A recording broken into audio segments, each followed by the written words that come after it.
Wala si Una eh. Uy, ay bula.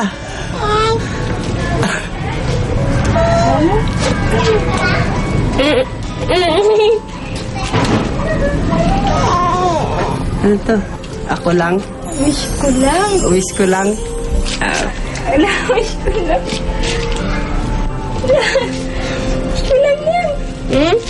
Kasi papa na sa wish ko lang. Yay!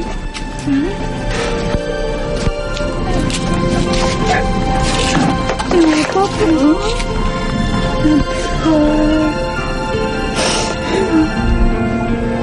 May pulo. Salamat sa pangarap. Papunta ka sa wish ko lang.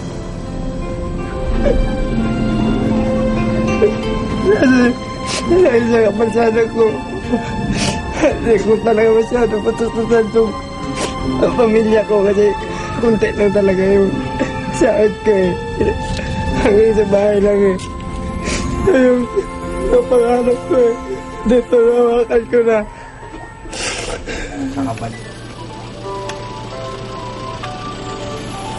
Mula sa kanilang bahay, nagtungo kami sa GMA para sa first half ng mga regalo para kay Teteng.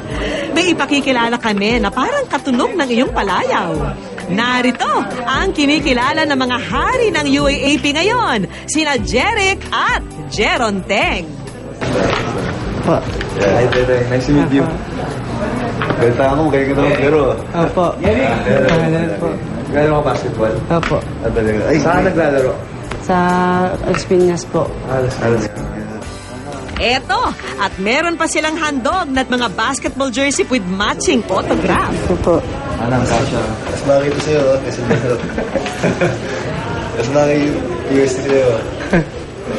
Kung dati ay mga pinaglumaan na sapatos mula sa iyong mga kaibigan ang ginagamit mo, ngayon, tanggapin mo ang bagong panlaro mo.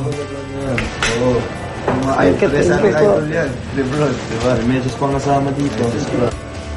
Oh, Teteng, isukat mo na ang bago mong sapatos at binyagan na natin yan sa ating susunod na destinasyon.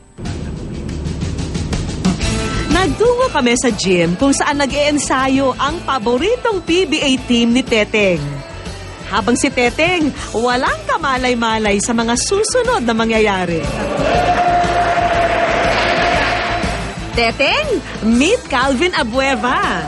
Ayan, at pati kanyang mga kakampi, nakilala rin. Masaya. Ano nangyari pala dyan sa ano? Accidente po. Okay naman. Pala, may gusto kang regalo pa.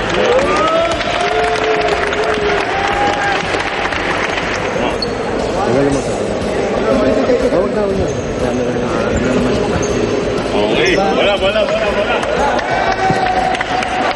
Teteng, sulitin mo na ang pagkakataon. Tanggapin na ang hamon ni The Beast.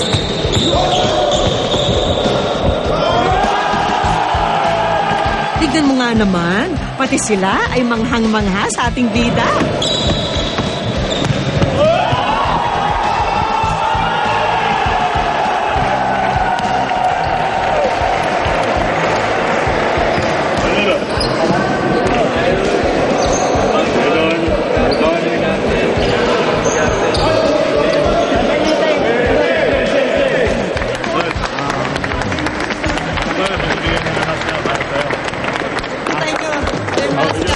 Picture.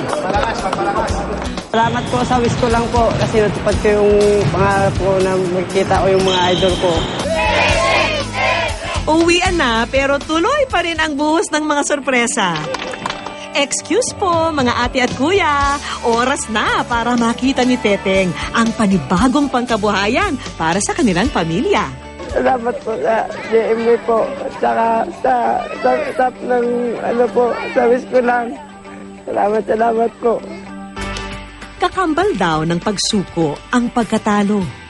Hanggang tayo ay humihinga at nakakabangon sa bawat umaga. Tanggapin natin ng buong tapang ang hatid ng bawat bukas para sa ating buhay.